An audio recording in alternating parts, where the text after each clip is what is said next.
Yvonne, SVP. I look after Global Head of Aviation Architecture and Engineering for AECOM. I'd like to introduce you to Bryant Francis. He is Cleveland Airport System Director of Airports. Next, we have Mike Christensen, Chief Development Officer for LAWA. Of course. Thank you. My very dear friend, Kava DeBiran, Managing Director, Corporate Real Estate Planning and Development for United Airlines. Mike Hardiker from MAG, Manchester Airport Group, and Chief, it's covering your title and I don't want to misspeak it, so it's going to be Chief Asset and Development Officer. Nailed it. Nailed it. Nailed it. Sometimes you're lucky. And rounding out the esteemed panel, we've got Daddy Runerson, so CCO and Airport Development Officer at Keflavik Airport. So when it was back when actually we were in London, Daniel, and we started talking about this think tank and who we would want to do and what can we really do to push the boundaries here, which is what this esteemed panel is here to do, is what in our ideal world, I always say that actually in YB's ideal world, although I know it doesn't exist, what would we like to do and what would a future terminal look like, let's say in 2040? That's where this all started. So then we got the band together here and we really started to talk about in these future facilities, what were some of the key forces that we see, and again, so we've got 4 airports, an airline, and a consultant here. You know, we looked through key forces, the stakeholders' business models. So again, they're all different. We all know that working in this industry, everyone's got a different agenda, a different business model. And then really looking at other markets. One of the things that we at AECOM do is, you know, in the aviation sector is look to our success in sports design, some of the big terminals, really major, and how we can cross-pollinate those markets. We started to come up with a sort of minimum standards, sort of what does good look like? Anyone who's ever worked at or with, you know, for Heathrow, that's their phrase, right? So what does good look like? So we've got some, I'm not going to read it all out, but, you know, we've got some, okay, this is sort of where we want to take this conversation. 3 main pillars, digital transformation, so everything that we're talking about in the marketplace, and really what's working for us now, what's not working, what would we like to work better? Again, I won't read it off, but everything from AI to enhanced experiences and really faster, safer innovation. Sustainability, of course, right? And that's from an operational perspective and why we do it for climate resiliency, of course. Looking to those of us on the design and development side of the industry, what really can we do, continue to improve how we design and we build and even demolish the infrastructure that we build. And talking a lot about intermodality, right? Airports are no longer sort of an island on their own. There's all that connectivity we want across the country, across the world, pardon me. Human-centric design, so really focusing not just, we say the passenger or the guest quite a bit, but we're also very much focused on those tens of thousands, hundreds of thousands of people that work at the airports every day. So very much focused on human-centric design. Very proud, so I'll walk you through here. Everyone's going to go through and talk about their sort of case study. We'll do those for a few minutes each, and then we really want to open this up to the industry for some really good conversation after this. So I'll start off really quick. Probably seen it on LinkedIn or some award, architectural award here or there, but AECOM's Terry Rookard and Jonathan Rushmore, the design team for the new Terminal E, and it's absolutely stunning piece of functional architecture. Also in coordination with Luis Vidal Architects, the Boston Logan Airport. It's worth it just to go see it. If you're ever going to connect there, please go and go see Terminal E. Go check it out. All right, Mike. Great. Well, thanks, Yvonne, and congratulations and kudos to everyone who has stuck it out to the very last program of the day. You're in the right place. We'll try to make it worth your while. And I want to endorse pretty much everything that Yvonne has said about what's been discussed in the think tank, about the importance of delivering all of these elements, whether it's the human-centric design, certainly guest experience, sustainability, and so forth. In our experience at LAX, and I suspect in many others, a lot of it comes down to a really substantial need to build something. You don't have those elements if you don't have enough gates, or you don't have the right facility, or the facility has reached or gone beyond end of its useful life. So we've had something, and the whole issue of innovation, while certainly digital transformation is a key part of that, there's other things about innovation too that I think are important. We had a challenge at LAX about creating 8 more gates we needed very badly in a very short time frame. So we came up with a way to do that. Now these 8 gates were going to be put on the south end of our midfield satellite concourse, or what we now call the Bradley West Gates. And the innovation is the way we've delivered this. If you could advance to the next slide and maybe see if we can spin the video. Wonder if there's any way, tech support, there's a link on here on this slide that if we could click that to run this animation. So in order to make this happen, On the lower right. there you go. Perfect. In Thank order you so to much. deliver this thing on the time and at the cost that we needed to do it, we moved to a different kind of delivery, a different kind of construction. And I have to look at the acronym. We love acronyms in our industry. This is a new one. It's OCR. That's Offsite Construction and Relocation. So we're not the first ones to do this. It's been done in Atlanta. It's been done in DFW. But we'd like to think we've taken it to the next level. Why are we doing this? Because one of the challenges we face as airports is building on the AOA, building in an airport environment where all of the logistics for materials, the labor, the security, every element of that construction has to deal with all the restrictions that go on moving things into the air operations area. So this off-site construction solves a lot of that problem.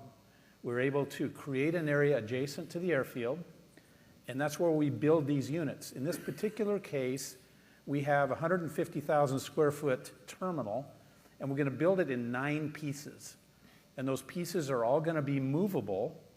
And a huge shout out to our contractor, W.E. O'Neill, who has delivered this. And actually Sunday morning, in the early morning hours, I was there when we moved our last segment. And also the company Mamoet, who actually moved that. Each one of those units is about 2/3 the size of a football field. And it weighs around 3 million pounds. So it's a huge amount of mass to move. But it actually worked. In order to do it, we had to close our two northernmost runways. 24 right and 24 left had to close. That was orchestrated very carefully with the FAA, along with our air carrier partners, in order to get that to work. So we're glad to report that here we are 3 days after that last move. It has been successful. All those pieces fit together like a set of Legos. And we have, okay, there we go. So you're seeing in 2 minutes, you're seeing what took about 3 hours to do. And you see moving across our north runways, we have a little bit of stage effect fog in the back, thanks to Mother Nature. That gives the photos a little more interest. Each one of those mobile vehicles, to get the right term, we call that self-propelled modular transports. Multiple wheels. Each wheel is independently operated, and that whole unit can actually do 360s, can spin around. We pulled it across the north airfield. Of course, those runways are closed for the evening. Brought it up next to our Bradley West Gates, the midfield satellite concourse. You'll see it in just a minute do a complete turn, because we have to turn it 180 degrees. You'll see how that works. A small army of folks back behind to pick up anything that might fall off or anything that might be interrupted. There you go, seeing it turn around 180 degrees. And then we brought it into the location.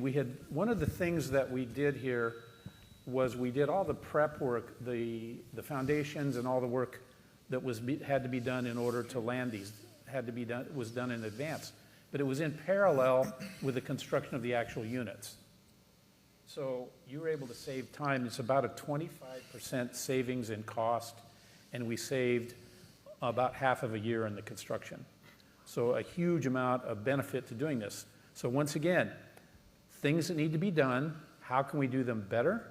How can we do them less expensive? How can we do them faster? We can get all of these elements performed. It just took planning. It took some design on a configuration and a dimension that was able to work within this context. And my sense is that you will be seeing this either at your airport or an airport near you in the not too distant future in order to deal with the same kind of issues that we had to deal with at LAX. So, thanks. Excellent, Mike. Thank you. Thank you for getting the video going. If we could go back to the presentation, please. So impressive. All right. For a little bit different flavor, we'll be going to Cleveland. So we very much, Mike was true to his title, focusing on development, and Bryant's going to talk very much about the human side of then and now at Cleveland. So thank you, Yvonne, and I am just a bit, if not more than a bit, envious of seeing the literal motion, the progression of what's happening at LAX. So as the director of Cleveland Hopkins International Airport, what I thought I would do is give you a look at then versus now. These two images represent the late 1950s and 1960s, the ticket lobby, and then more towards the airside looking out across the airfield at the Cleveland Hopkins International Airport terminal facility. So that was then. This facility opened in the mid-50s, and I think we all know how different air travel was in those times. There was no security. There was no such thing, I doubt, as a full flight.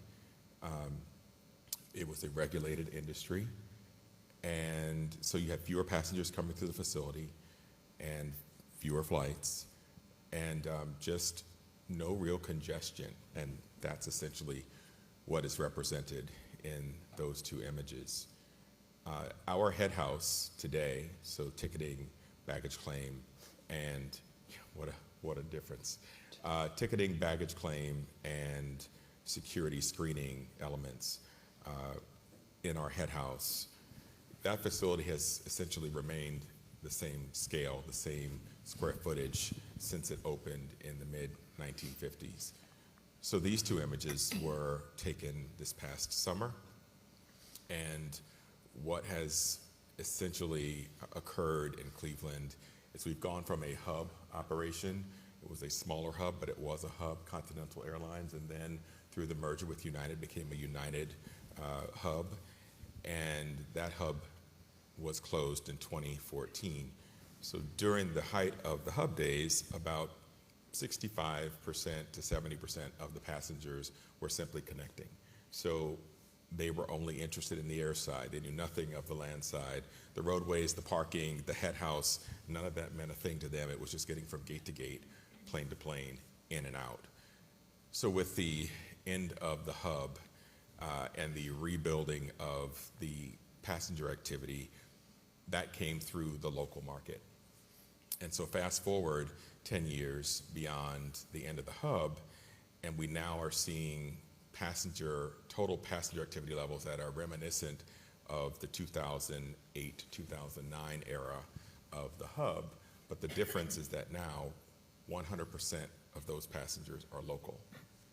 And so that's about a 70% increase in the number of bodies who are now moving through our head house, coming in by vehicle on the roadways, needing to park, and that has created a very challenging operating environment for us, coupled with the aging of the terminal infrastructure itself.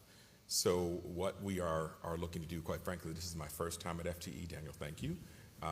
It's a pleasure to be here, to see all that's happening down on the show floor, all of the technology that is available, understanding that there is tremendous opportunity for us to greatly enhance and elevate the customer experience. That is exactly what we are looking and needing to do.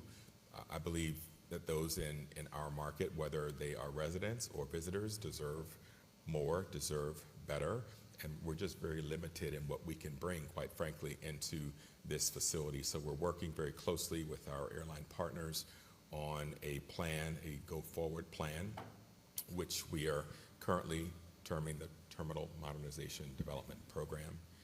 And it essentially is looking to touch virtually every aspect of the customer experience, from the land side to the air side, the head house, concourses, whether it be new construction or a renovation of existing, expanding of parking services, realigning roadways, and we're very constrained as well. We don't have a lot of room in order to grow and to improve. And so we are essentially going to be building on top of ourselves, and therefore it will take a number of years. What we're striving for ultimately is to minimize the time, so the speed to market, minimize the pain, because we know it will be painful, but hopefully people will understand that we are, and we'll do our best to communicate this, that we are working to create a better experience for all.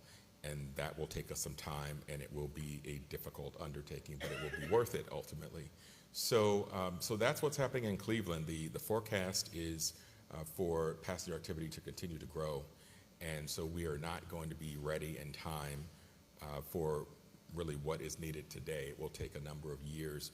So we also will have some gap measure improvements that we'll need to make. We're working with TSA right now on adding screening checkpoint lanes by Thanksgiving of next year is my target. But it really is all about how can we take what we have today and make it what I really would just say it's anything but what it is today, and everything that it should be, that it needs to be, and that our customers deserve. So I'm excited about the opportunity, and certainly having the chance to experience FTE and all of the innovation that is possible today. And that makes me, quite frankly, excited about the future at CLE. As we all are. Thank you so much. And a lot of us are very much looking forward to helping you along on that journey. So we'll be there with you through the good times and the bad. So we will move on to Keflavik. Danny. Yeah, thank you. Pleasure to be here in the afternoon. For a little bit of different flavor, to open it up a little bit later, is that we've been looking now in Keflavik, we've been doing so many others, we've had minimum standard waiting times in security, and we are now moving beyond that and looking at waiting times in security for business outcomes. It might be foreign for some US airports here, but we have our own security staff. We decide how many are working, how many lanes we open, and so forth. And what we have done is that instead of just looking at the service level and saying, well, we just want to look at the wait times, we're actually looking at it now as a revenue-driven optimization. So we are seeing that a shorter waiting time boosts revenue, but not always, and it doesn't always pay off. And we try to take this in a balanced approach. We have 15-minute waiting time for 95% of our passengers, and that's the minimum standard. If we want to do more than that, it has to be a business case on it. So the day of operations is actually looking into that. Do we need to call out more people? If somebody's sick, is it okay? Will it have a revenue impact if it doesn't go below the minimum service standards? And through all of that, we're both optimizing flow, because we can also have a situation where if you let through too many people too fast through security, you have a saturation in your IDL, in your departure allowances or gates. So we're trying to find the balanced approach that the goal is not to have 0 minutes waiting time in security. It's not actually good. And I'm one of the things, when I see walk-through security, I'm actually not sure that it's good for the industry. It's a controversial topic. We can discuss that later, or over drinks tonight. The next one, please. So here we have an example that we know that passengers who spend less than, more than 10 minutes in the queue, 5 to 10 minutes, sorry, they spend 12.7% less in the duty-free compared to those who spend less than 5 minutes. At the same time, we have found out that from 11 to 25 minutes, there's almost no differentiation in spend. So either you try to have it less than 5 minutes, or you can just as well have it 25 minutes. It's the same revenue impact, at least for us. And the example that you see here in front of you, it's still in the early days, the model we're building, but it comes out that we should have had one more lane open there for about 1 hour. And the revenue we lost on that is 117,000 Icelandic kronas. So based on that, we can actually calculate if we needed to call out people actually to open that lane for 1 hour, does it actually pay off? And that's kind of the information we're trying to put in front of our security duty people that they can do the day before. Should we call more people? And it's a business decision. It's not a wait time decision. Thank you. Thank you. We'll move on to Manchester Airport Group with Mike. Thank you. So, I mean, we're fortunate that we're part of a group. So we own Manchester, East Midlands, Stansted, a number of other businesses, and I think it's become the turn of Stansted for the major capital investment. So we're making a generational investment in the airport over the next 4 years to grow from somewhere around 27 million up to 43 million. Now the difference, I think, for us is that we're going to put 43 million passengers through a single terminal. So I think that probably makes us the biggest single terminal airport in the world. And with that, we're going to need to rely on technology increasingly, so we can't build our way out of this. But it's interesting that, it's mentioned what we're not going to focus on. So we're also not looking at walk-through technology. And it'd be interesting to talk about that a little bit later. But what we are looking at is how we can make the journey as simple as possible. So for us, we've got a big hub carrier in Ryanair. So how do we mirror Ryanair's business model? How do we buy ourselves the credibility in making the base level of the airport as good as it can possibly be? So what are the basic hygiene factors that people expect? And only then will they embrace additional technology. Only then will you get additional discretionary spend. So it's something that we're really focusing on. If you listen to Anton and Riyadh Air yesterday, we've got our own version of our experience wheel, and everything comes into making sure that the journey is simple. So for us, it's a huge investment. We're trying to look at how we personalize that journey. So at scale, if you think through a single building, peak hour is around about 7,000 people. So it's going to be busy. So how do you personalize that? And we're looking at, we're just about to launch our own handheld virtual assistant, 3D mapping of the airport, very similar to you'd see on Google Maps. So if you just flick onto the next slide, I think the last bit. So these are my guests, these are my customers, and I think all the way through events like FTE, we talk about what the future technology might look like. But if you think about your own experiences, you will experience, amazing products and amazing bits of tech. But generally, we respond and we feel good about the way other people make us feel. So for us, it's really making sure that we don't lose sight as we go through this and we implement new technology and new solutions, that we give our colleagues the right level of training and the right level of digital information so that they can respond to our customers' needs as fast as possible. Thank you, Mike. And we will round it out with Kava from United. Thank you. Did you guys see what they did there? The airline is last, and that was by design, right? I mean, is that how you guys had arranged for it? But no, I'm going to run through this really quickly. One of the things I love doing is showcasing the team, and we have a lot of partners that are in the audience today, and so just wanted to give you guys a snapshot of our design and construction team, the composition and the locations of where we have our leaders scattered throughout the country. So. Majority of the team sits in the domestic region, and then myself, and then Will Ellingson at the bottom covers the international side. And so just wanted to get that out there for everyone to take a snapshot and know who to talk to if you're interested in pursuing opportunities with United. Next slide, please. So, as many of you have heard, United has taken on an expansion that is probably the largest in the history of aviation. With that expansion comes a significant amount of capital projects. And I'll be the first to admit that when we first announced this big United Next initiative, there was champagne, there was party, and there was high fives. We were excited. We're going to be the biggest and the best airline in the world. And then we went back to the office and looked at each other and said, well, how the hell are we going to do this? Like, we need gates, we need terminals, we need hangars, we need pavement, we need asphalt, we need parking positions, we need baggage systems, GSE shops. Who would have thought? You need the equipment, you need all of that. So we got together and put our heads together and put together a comprehensive capital plan that, depending on who you ask within the organization, is anywhere between $3 to $6 billion in the next 7 years. And so we're working through all of that right now, understanding now what the task at hand is going to be. And the reason why I bring this up, I don't want to make this about opportunities that we may have coming down the line, although I'm sure some of you want to talk about that, is we see these opportunities in front of you right now as a blank canvas to showcase innovations. It's hard to go into an old terminal and try to showcase something new without understanding the infrastructure and the requirements and whatnot. But and that's what I wanted to kind of send across the way into the audience, these are prime opportunities to pilot, whatever comes out of this conference. And so we're going to try to capitalize on that. We need your help to bring that to the surface and help, bring that to these projects in partnership with our airport partners as well. So. Thank you, Kava.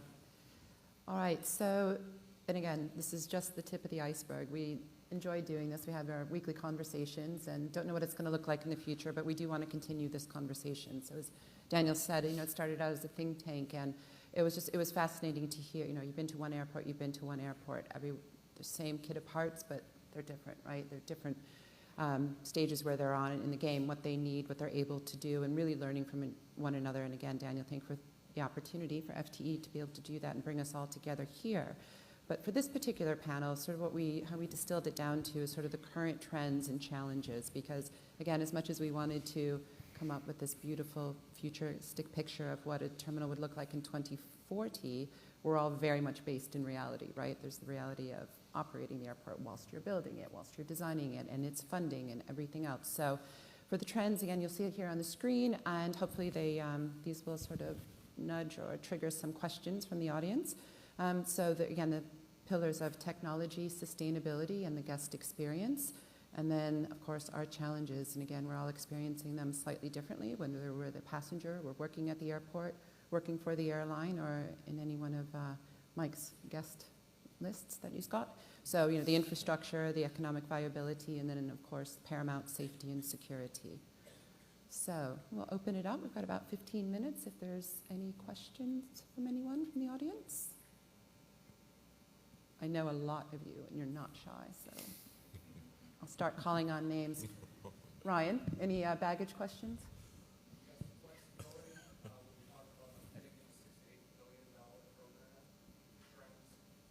Trends in aviation are pretty fast. I know working at airports when the rollout of like Uber and Lyft was accepted, a lot of airlines or airports were spending tons of money to find parking, and they were all worried about where the taxi's gonna queue.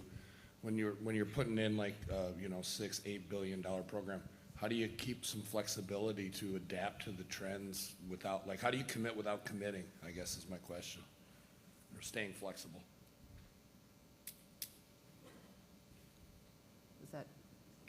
Well, one of the things that's part of our development at LAX is a review at the alternatives level that I guess you might call future-proofing. And let me give you an example. And I think the Uber, Lyft, the TNC would be a good one, where we had to build a big new parking structure, a 4,000 slot parking structure. Can anybody tell us exactly what parking demand is going to be like in 10 years or 20 years?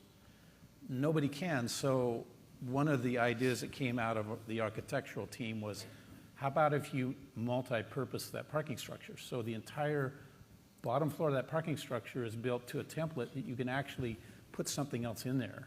You could put retail space, you could put all kinds of stuff that has a very high ceiling. Every other floor on that parking structure is level, completely level.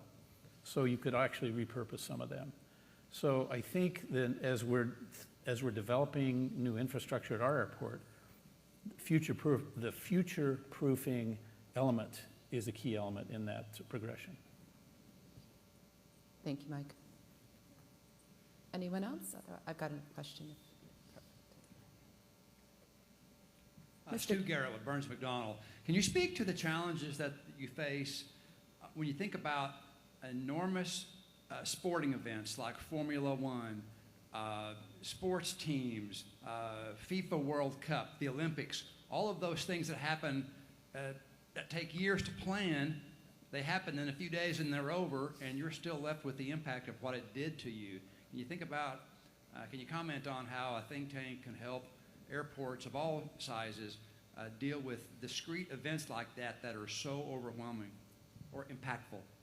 Sure, I'll start it off, and then anyone else please chime in. So when I was working for Heathrow Airport, I had the pleasure of being responsible for the design for the design team for the pop-up terminal for the London Olympics, and it was only egress, right? So again, it was working with the IOC, UK Border Force, et cetera, all the security, and it was so that, because there's a few of my former colleagues here in the audience today, you know, Heathrow used to be the airport that everyone loved to hate, right? And our CEO said, no, we're not going to do this, so we're going to spend £10 million and build this pop-up terminal for 10 days, start planning it years in advance, and like, you learn from it, right? So I've been able to take some of that experience, and again, my former colleagues as well that worked on it that are here, you know, and share it, right? It's about this open communication and constant communication.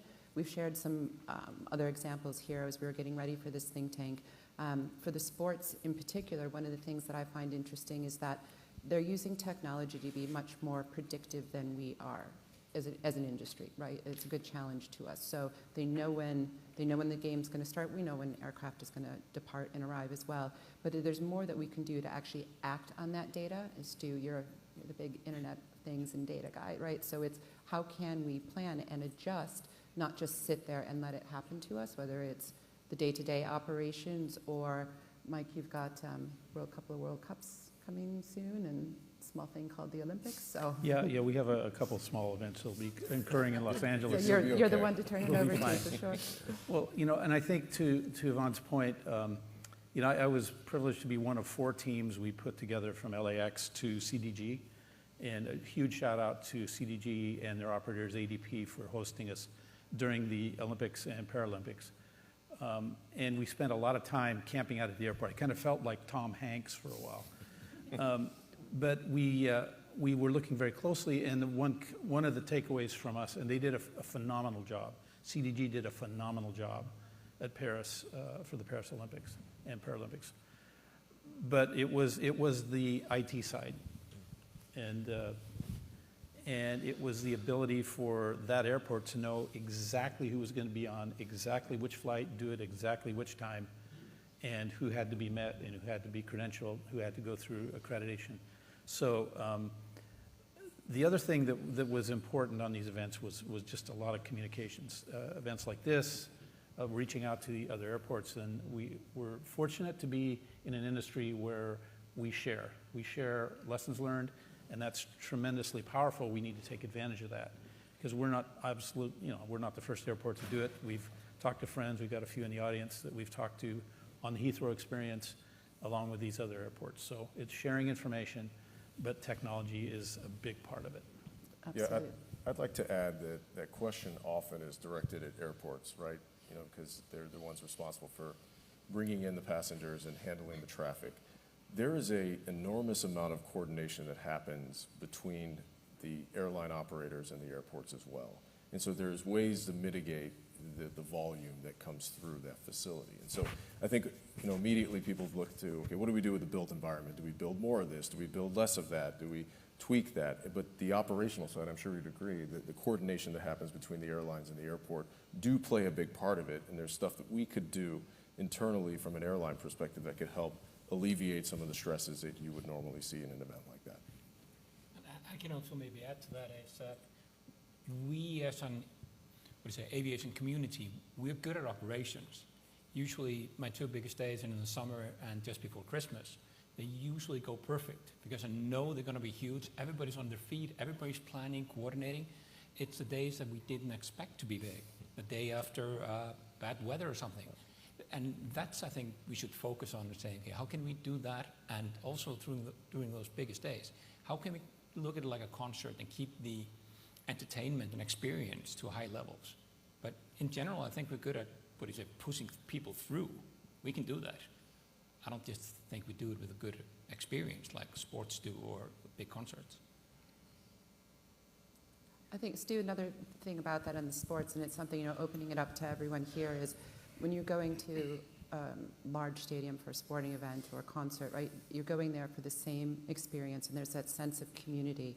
And one of the things in the month or so that we've been talking really is, you know, how do we bring that community, back. I mean, I'm on 2 to 4 flights a week.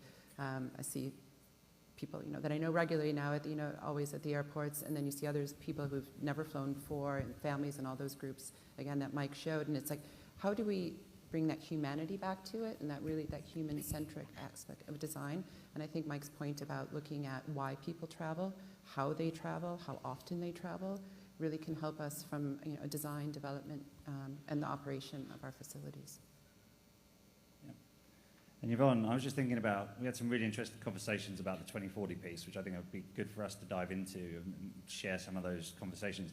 Mike, maybe touch a little bit on our discussions around Gen Z and like the concerns we had about Gen Z spending at airports in the future and what that might do to business.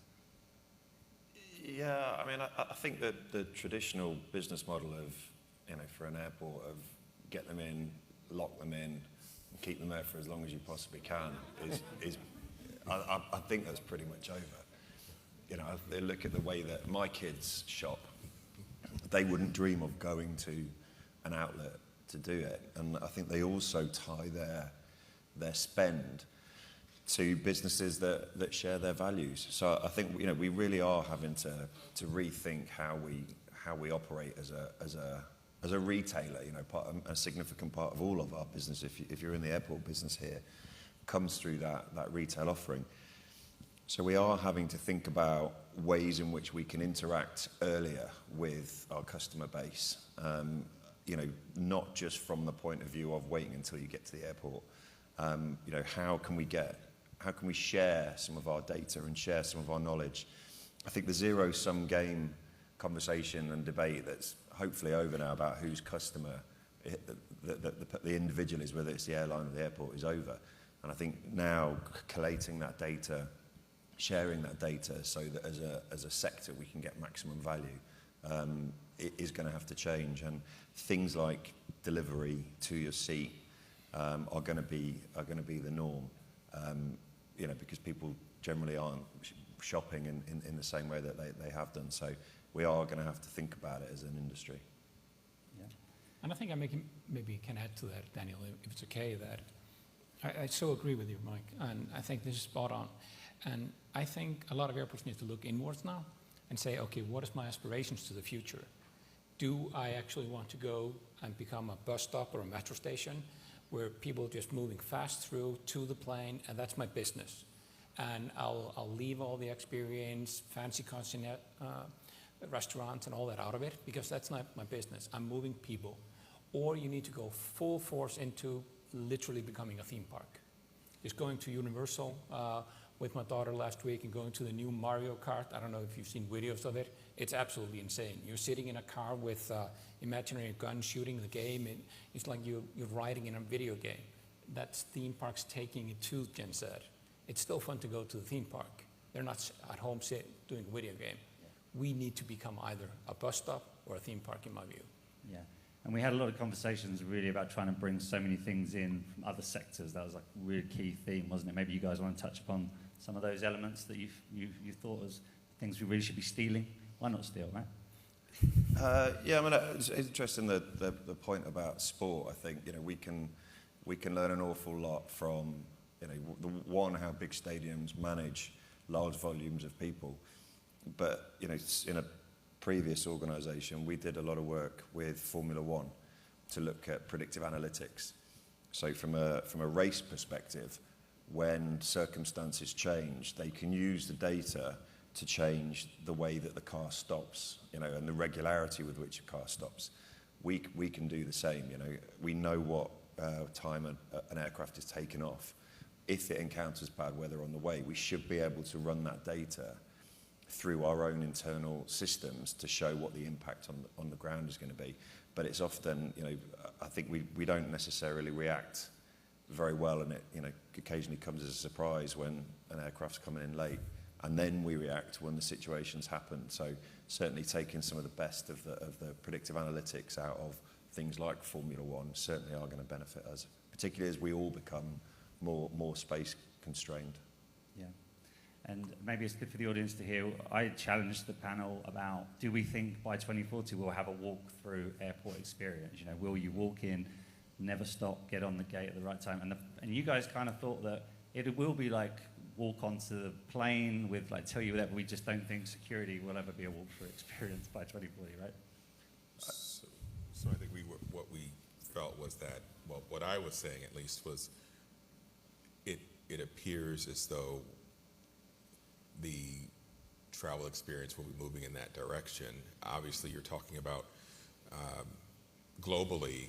If I'm focusing on the U.S. and what I know best is FAA, TSA, CBP, understanding that they are very interested in employing more and more technology into processing of passengers.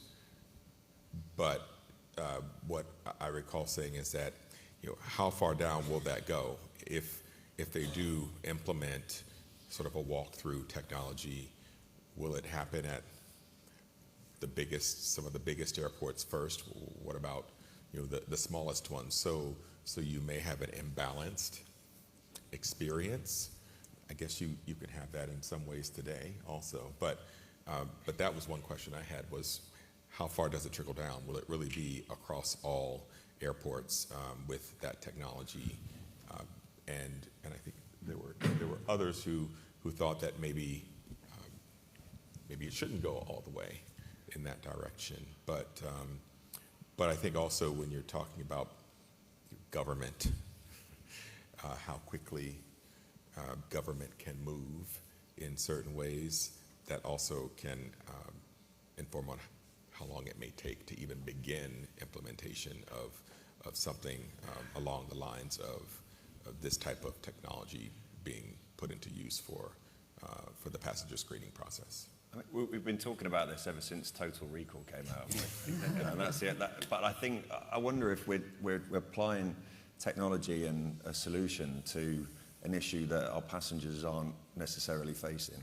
Because the idea of being secure is one thing, but there's the perception of being secure. And I think there's still, air travel is, and I think will continue to be, a very emotive form of transport. So I may be happy not being searched, but I'd definitely like you to be searched. and I want to see that. And I think, Brian makes the point about the control authorities.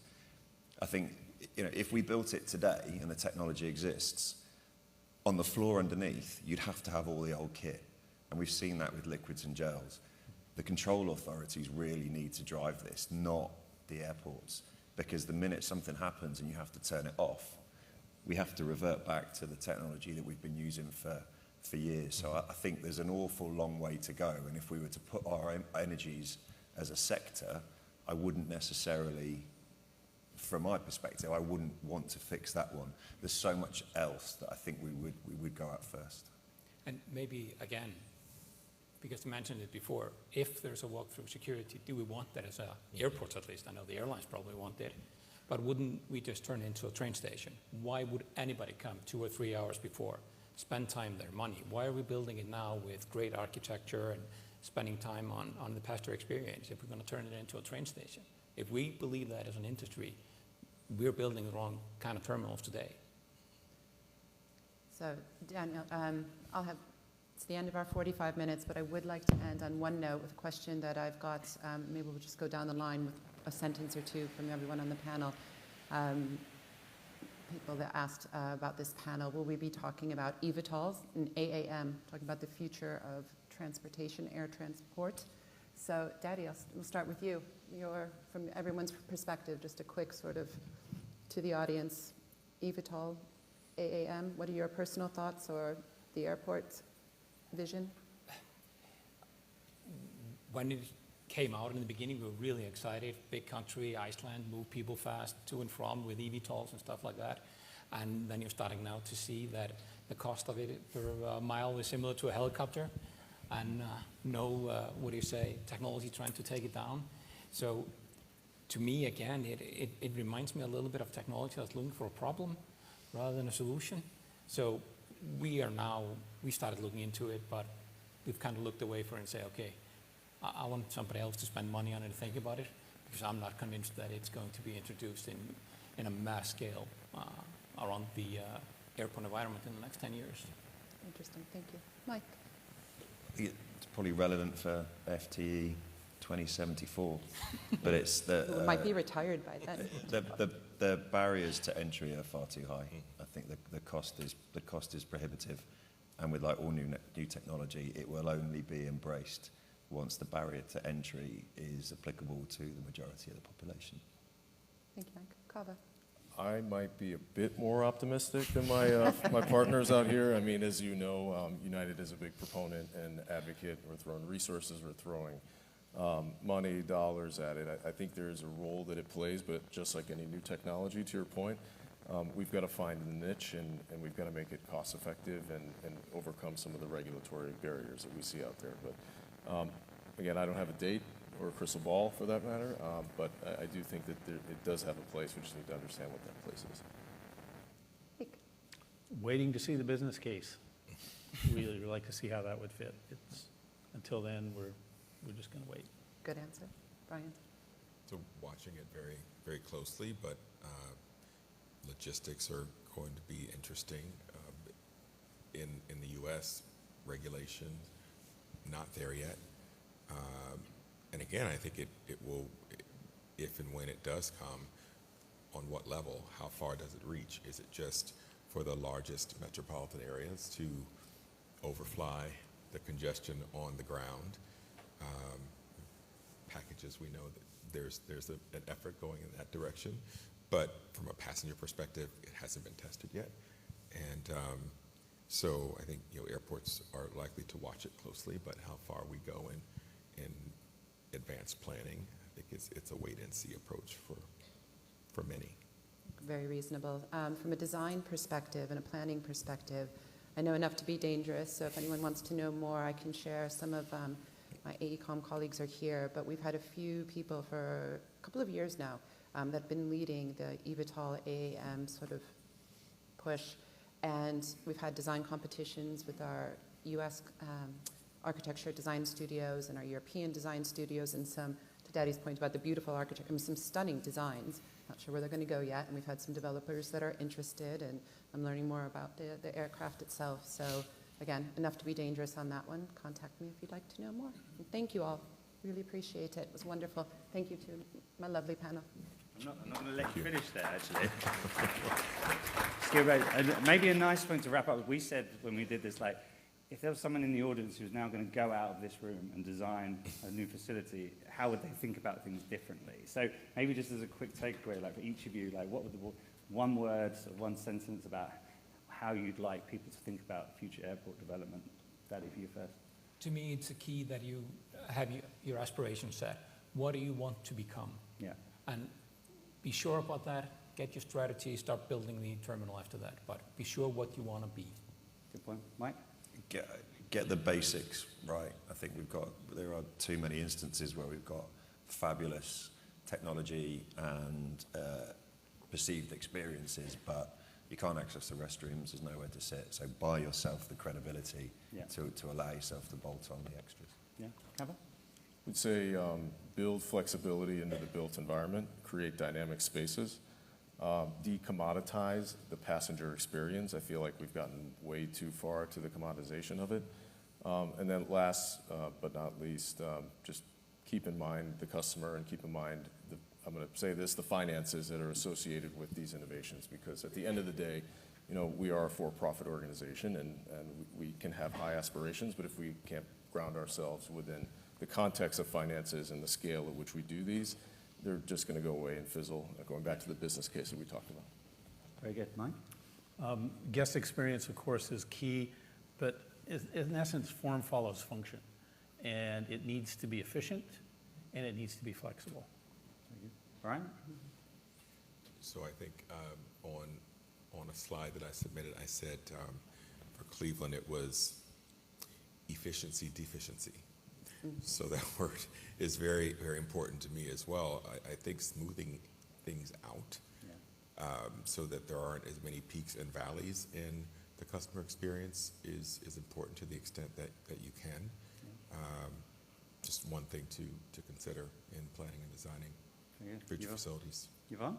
So, having been on both sides, on the design and on the airport side, I think one of the things, the most successful projects that I've seen and happiest teams and happiest owner-operators in airlines has been those designers that have really gotten to know the airport, to know the people, to understand the culture, because again, you've been to one airport, you've been to one airport.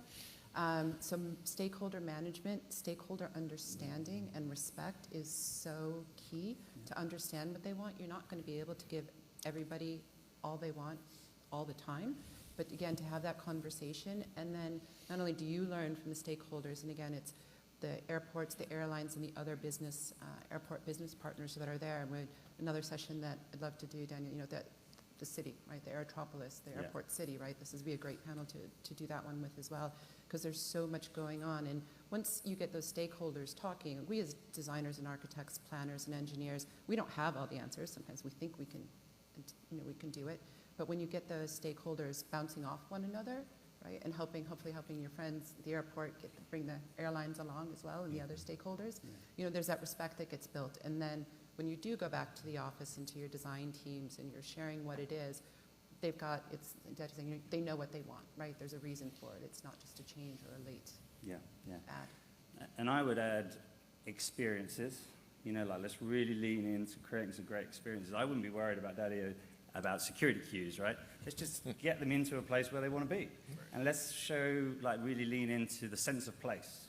You know, if I'm in Chicago, I want to have a real Chicago experience. You know, I don't think we lean into that enough, you know? So that would be for me. So hopefully there's just some conclusion. I think we've sort of managed to bring it all, wrap it up. But I say, I don't think this will be the last time this team works together. I certainly hope not. I'm going to be twisting your arms to keep this work going. Really enjoyed working with you all. Thanks for giving up so much time for us. So let's give them another round of applause, eh?